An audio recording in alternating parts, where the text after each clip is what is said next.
Hi, I'm Michael Katz. I'm the creator of the new comic, The Night Fox. Also done Golden Years, Horror Show, Riot Earp, and Metalhead. You can find me at stridernolan.com. My Twitter handle is stridernolan13, and you're watching and listening to Two Geeks Talking. Hi, I'm Keith Champagne, the 14th most handsome comic book creator for DC, Marvel, and more companies than you can shake a stick at. I'm a writer, artist, inker, letterer, publisher, and all around swell guy. Catch me on Instagram at the pretentious Keith Champagne for a better look at what I do. And you're watching and listening to Two Geeks Talking.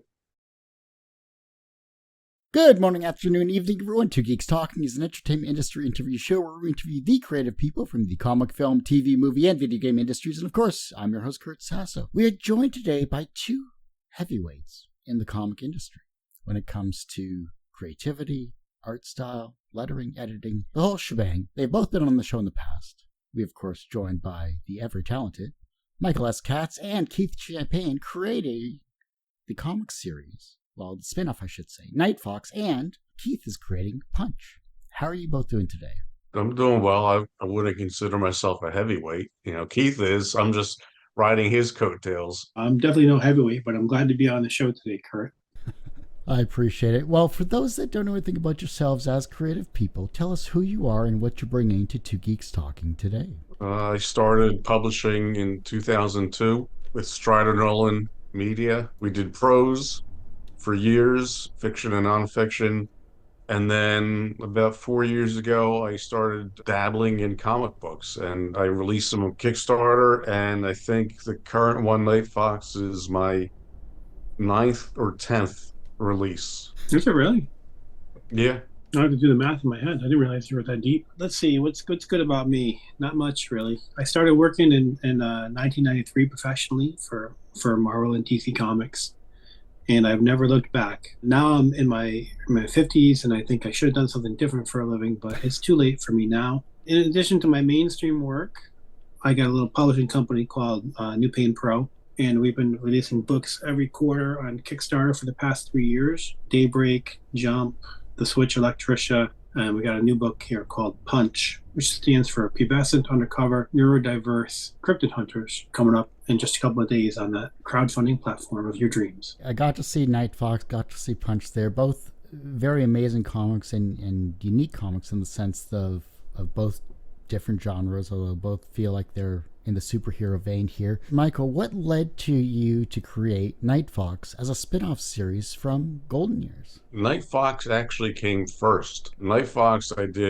created years ago. And I mean, maybe 10 years ago, I actually had a fully illustrated story. I wasn't happy with how it had turned out. And then back then, you didn't have, Kickstarter to launch books anyway, so I never did anything with it.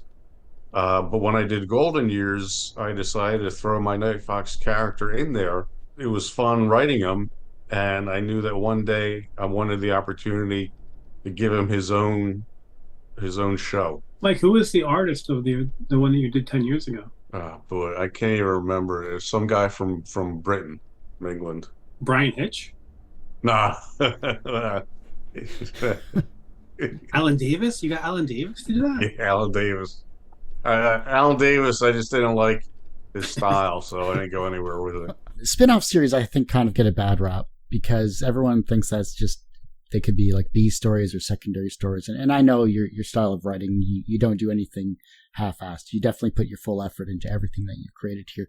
What's the biggest misconception that people may have about creating a spin-off series, though? Well, I don't know yet. I'm hoping that it being a spin-off leads to a lot more backers, automatically. And we'll see. Because at this point in time, the project hasn't started, but I do have 99 followers in about a week. And I think that's a pretty big number, especially considering the short period of time. So I'm hoping that a spin-off from a successful series will be, as successful on its own from that prior audience and hopefully building more onto that audience with new clients. So, Keith, how about yourself there? I'm sure you've worked on a variety of projects from the professional scene and with your own work here. What's your thoughts on spin off series, say, for the big two? Well, I think if you are lucky enough to stumble into a concept that the readership seems excited by, it's definitely always a good idea to just see if that concept has any legs. Night Fox, I thought was the coolest character in the Golden Age books that Mike did. I like the idea that it's three people, working together as one character. I'm interested to kind of see where it goes myself. To be honest with you, I think Mike is smart to do it, and like he said, he got 99 people signing up to back this campaign or to follow this campaign, at least in the past week, which is great. Like there's clearly some kind of enthusiasm for the book and also for the way that he's creating his books and fulfilling them consistently. The fact that you've done the superhero genre, you both have, and it seems to be more of a darker and gritty series whenever I've spoken to you. But this time around, we're looking at Night Fox, we're looking at like bright colors, we're looking at a lighthearted kind of change of pace when it comes to the superhero genre, at least with you both working on this project. How has that been for your creativity, and what do you enjoy about this change of pace? I think I'm mostly lighthearted by nature. So I relate the best to, projects like Night Fox. I mean, sure, I have some dark aspects to my personality. And that's where things like Horror Show and Metalhead, come into play. There are other projects that are, walk on the dark side of things I could bring out. But I'm just trying to create variety and hope that one of these projects catches lightning one day. And then, I would still go with, variety in the future, but if something in particular, catches fire, I would stick with it. How would you deal with the fame if you suddenly caught fire, so to speak? Well, if I was successful, I could quit my day job and do that in a minute. I don't think that's going to happen. It would be nice to, even if it's after I retire, to be able to create comics full time. And then, Keith, for yourself here, how has working on a series like Night Fox helped your creativity? I don't know if it's helped my creativity per se. My job on Night Fox is to sort of help Mike explore his creativity, his sexuality, his vibrance as a man. No, I don't know. I just try to bring out the best in what Mike is bringing to the table on this project. Well, because you're the editor and letterer, and I haven't even talked about your roles yet, in your experience, what makes a good editor and what makes a good letterer? Well, it's sort of a good letterer stays out of the way. You don't really want to notice the lettering. If you notice the lettering too much, then the letterer is not doing his job well. It's got to be sort of invisible and helps to carry the story through the book. As an editor, and I sort of edit on the page as I letter with dialogue, etc. If I can just push it a little bit, make it a little more conversational, always keeping it true to the spirit of what Mike is intending. I don't like to change too much, but Mike gives me a lot of latitude just to push it or pull it if we need to, as long as we stick to the main story. Because you've worked in so many different areas as an editor, who's been a good mentor as an editor for you? To me, the best editor I ever worked with is my friend Pete Tomasi. He was my editor for, 5 or 6 years consistently at DC. I just stayed in his office and did a lot of books with him. And I always admired the way that he treated people. He treated everyone like they were important. He was always honest. He wasn't afraid to say no, which a lot of people have trouble doing. And just has a great mind for story. People have seen since he left staff and became a writer, he's done really well for himself, writing comics too. So he was a good inspiration for me, both in my desire to write and as a role model for what an editor should be. And I think he was very much in the vein of Archie Goodwin. Sort of, you can go down from Archie to Tomasi, and not to me, I'm not that much of an editor, but the same philosophy of it is, hire good people, stay out of the way, and help when you need to. I'm so fascinated just about the comic industry as a whole, whether it's indie or professional. I just think that if more people understood the different roles and different positions that everyone does and a little more deeper understanding of it, I think maybe they'll find a passion for what they may want to do in their life rather than becoming, say, a doctor or something. Yeah, no, maybe. I mean, I don't even understand what half the people do. I mean, I've been doing it all. What is a different ability you wish the main character of Night Fox had that would completely change the story's dynamic, and how would that impact their journey? I can't really answer that because if he had a different ability, it would be a totally different character. The writing process would just take me down a different rabbit hole, in a totally different direction. And I think that's part and parcel when you work for, say, the big two or one of the other companies, when you have to write for someone else's character. And I've done this when I've co-written stuff in prose projects where I've had to write other people's character, where you're limited, and it makes it tougher to work in that particular playground without going outside the boundaries. Do you find that in terms of writing, though, is it good to have that type of structure, or is it better to try to be able to have a bit more flexibility when it comes to characters and writing a story? Flexibility is easy. Structure is hard. So I would prefer flexibility, but when you create a character and you have a plot in mind, it's pretty tough to change the character in midstream. You would have to go back and redo everything you wrote pretty much. If you say, okay, well now he can fly, or now he has heat vision. Okay, so then you got to go back and say, okay, then how would a guy with flight, how would a guy with heat vision be acting in these different situations, as opposed to a guy who's just a street level fighter? And it just opens up a whole new can of worms. Just means you need a spin-off of the spin-off, like a What If series or something.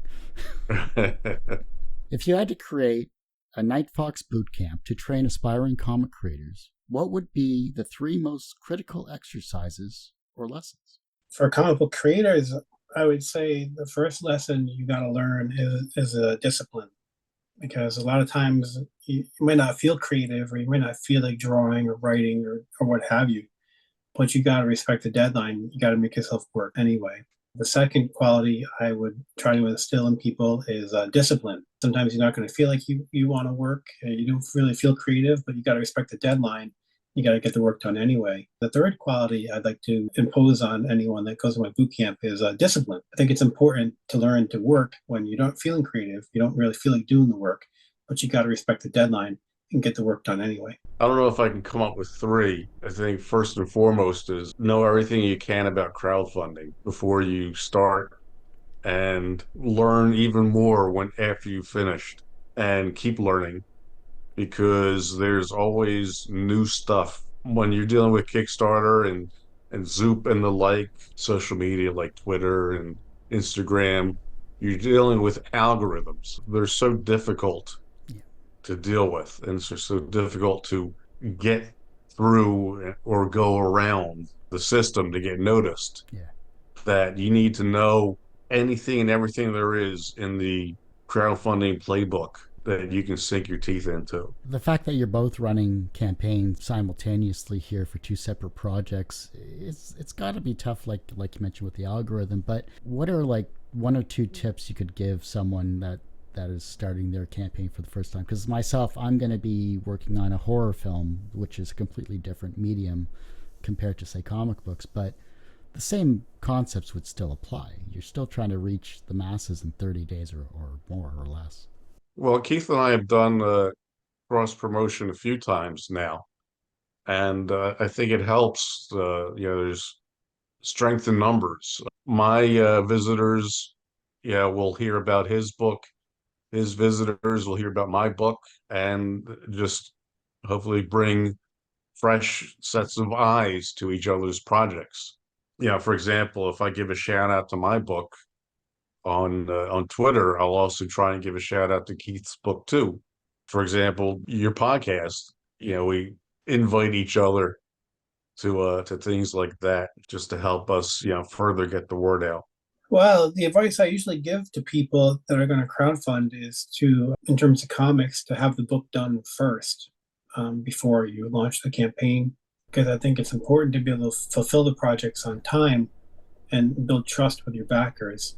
So, I mean, you want a quality product that they know they're going to get when you promise it. And then the other bit of advice I would give is to get to be friends with Michael Katz, because he's very generous in terms of helping to promote your project and things like that. Yeah, that's the best I got. If you could have dinner with any three comic creators, live or dead, to discuss, say, Night Fox or Punch, who would they be and why? Man, that's a good question, because I've had dinner with a lot of people, and I don't like talking to a lot of them. I think I would have dinner with Joe Kubert, who I adored, and it'd be nice to catch up with him and show him what I'm doing now. I might throw John Byrne in there because I just don't know him very well, and it would be fun to eat and talk shop about different comics and what I'm doing, see if he has any advice or what have you, because he's kind of like my hero. And then I'd probably throw Alan Moore in there just so he can tell me how stupid I am for trying to do comics. Byrne was my comic book hero, growing up, quote unquote. I loved his work on the X-Men and Superman, and then I went back and got his stuff and Iron Fist. He was just I'm not a professional artist, but I do like to draw when I can, and Byrne was probably the biggest influence on me on my drawing style. Well, there's never going to be another John Byrne in this business. A guy that is, putting out 2 or 3 books a month for years on end. And every book is a top flight, like a really great comic. The guys now are lucky if they can put out 3 books in a year, let alone 3 books, in a month. Like, it's crazy the work ethic that he had, and the boundless creativity, and his takes on a lot of the characters are the iconic takes on these guys. And he definitely was a unicorn in the day. Do you still see that creativity nowadays from the younger generations, or is it because, say, technology has advanced to a certain state where mentorship, where apprenticeship just isn't at the same level of, say, back in your day when you were working with these people? That's an interesting question. I see, the kids I see the most are my kids, who are both very creative, naturally creative, young people. They're 20 and 14, my kids. But they're much more interested in their phones than they are in buckling down and doing the work to develop that creativity. And I wonder if this wave of technology that these kids are growing up in is just kind of stifling the creativity in a way. I drew a lot when I was a kid for a couple of reasons. I mean, I enjoyed it. People told me I was good at it, so it made me feel good about myself. And also, I had a lot of free time, and I would spend that time dreaming of comic books and drawing. And the kids these days with their free time, I don't know how many of them are really incentivized to sit down and draw for 10 hours a day, for fun, when they can go on the YouTube or fall into the black hole of their phones and watch, America's Got Talent auditions for 6 hours straight. It's a different time. Yeah, it's a tough question. It's funny because I would think with technology today, it'd be easier to draw, it'd be quicker to create artwork on a computer, than on the, tablet with pencil and ink. But I think, and I may be wrong because I'm not in the industry per se, but my guess would be that you don't have a lot of creators who are able to do this full time. That you got many people who are doing this as a side gig, and that they don't have the time to devote, 10 hours a day because they've got full-time jobs, dragging them down. I think the industry is probably different now than it was 30 years ago. I saw something somewhere where I think it was like Will I Am or something. And he said, I was at a crossroads in my career where I wanted to make music, but society and family basically said I should focus my career towards an actual profession rather than music. And he said, I would rather put my positive energy towards something I am passionate about and good at versus having my energy taken away by something where my creativity would be useless. Kind of stuck with me recently. Yeah, I mean, when I was in college, I wanted to be I was in high school. I wanted to be a writer and make comic books, and I tried. I submitted, stuff to Marvel and DC, but you kind of give up your dream, pretty quickly. Most people do, and I did. And I went into law. Not happy about it, but yeah, I stick with it because I'm good at it. I'd much rather be, making comic books, full time. Well, I think you're there. You're making comic books. It's not like you stopped. It's not like you went law full time, or else you wouldn't be on the show. Uh, and then Keith has been in it for many decades as well too. So look, you're both very talented, creative people. You both have been doing amazing work. I love reading what you both do, so I think it's amazing to see, and I'm just very fortunate to have you both on the show here, and I really appreciate you guys taking the time for that. If you could have a superhero assist you in your creative processes, who would they be and why? I don't want to say the Flash because I don't need speed. I need maybe an artist like Captain America, Steve Rogers. Yeah, because he was an artist when going to John Byrne year. When Mark Grunwald wrote Captain America, he had him actually drawing the Captain America comic, like for Marvel. Back in the, that was a weird meta little storyline going on for a bit. And Cap would travel around in his van across the country, and then he like at night would draw pages to get to his editors at Marvel Comics. I read those. I just can't remember it. I just remember him turning into a werewolf.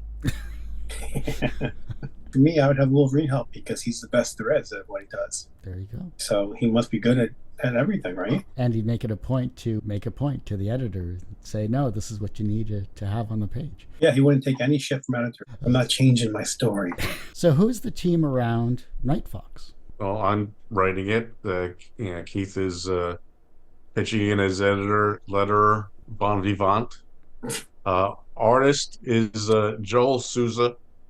He's doing the pencils, inks, and colors. He did a 10-page backup story in the Riot Earp special, and he's also done a 10-page Riot Earp story that will be coming out in the trade paperback collection sometime next year. His style, kind of a Bruce Timm look to his artwork, and I think it works perfectly for this particular project. Immediately when I saw just the first couple of images, I was like, Bruce Timm. Instant for me. I was just like, this it's beautiful. He's an amazing artist, by the way. The colors, everything. It's amazing. Every time you come on the show here, Michael, you luck out with such talent of artists and other people like Keith, working with you to put together your books. Yeah, Mike is the Kingmaker. Like, he worked with Neto Diaz, and then a couple years later now Neto's drawing the X-Men for Marvel. What was the guy's name that did Metalhead, Mike? Bruno Abdias. Yeah, he was doing some big time work for DC, right? Yeah, he did Cyborg. I think he also worked for Dark Horse doing Godzilla. So you're like the alpha and omega of the start of people's careers. I'm working with you. When do I get my shot at the big time, Mike? When do I get my shot? Raising other people, by the bootstraps. What do I What go? you don't realize is that you have it better off doing your own thing than working for Marvel or DC. And I think everyone's got that itch to scratch, for sure. Yeah. You actually have the best of all worlds right now doing your own thing. Yeah, I mean, I'd be happy just doing it once. I'd be happy to be a one-hit wonder. I'd be satisfied. I'd be able to say, yeah, I wrote 4 issues of Batman, or yeah, I wrote 4 issues of Daredevil once, and just keep that in the back of my memory for the rest of my life. I could be satisfied doing that. Sure. Hey, whatever works for you, bro. I do hate to say it, Michael and Keith, but that ends this particular episode of Two Geeks Talking. I want to thank you both so much for being on the show. Thanks for having us. Thanks for having us. Anytime you can help us promote our books. Anytime we can use you for our own means. Sure. By all means, we're in. Yeah, no, 16 years of doing that, so I'm glad to get guests like you both on the show, and it helps this small channel, keep its lights on. So I appreciate it either way. For those that want to support you both with your various projects, how can we support you? How can we find you? And anything else you would both like to promote? So, Punch itself will be going live on Kickstarter on Monday night, about 8 o'clock. I like to do a soft launch on Monday nights, and it gives my previous backers a chance to grab the early bird rewards before the general public becomes aware of it on the next day. You can go to newpainpro.bigcartel.com, which is our catalog of books, and a bunch will be listed on there soon too. New Pain Instagram page or my Instagram page, Pretentious Keith Champagne, is a good place to stay up to date on the things we're doing also. Yeah, for me, I post more frequently on Twitter under the handle Strider Nolan 13, and I'll have links to my Kickstarter page and all. I do post on Instagram, and I think my handle there is just Michael S. Katz. Best thing to do is jump on Kickstarter and search for Night Fox or search for Punch, and you'll find our projects. Again, pleasure speaking with you both, but that ends this particular episode of Two Geeks Talking. You can, of course, find this interview and 1,200 plus others on our website, tgtmedia.com or twogeekstalking.com. That's TWO. Website's going through a complete rebuild, so go to our YouTube channel. That's always updated, youtube.com/TGTmedia. The podcast you can find at twogeekstalking.podbean.com or just search Two Geeks Talking wherever you get your podcasts. And as I say every week, everyone has a story to tell. It's up to me to help bring that out. Thanks for listening and watching on Two Geeks Talking.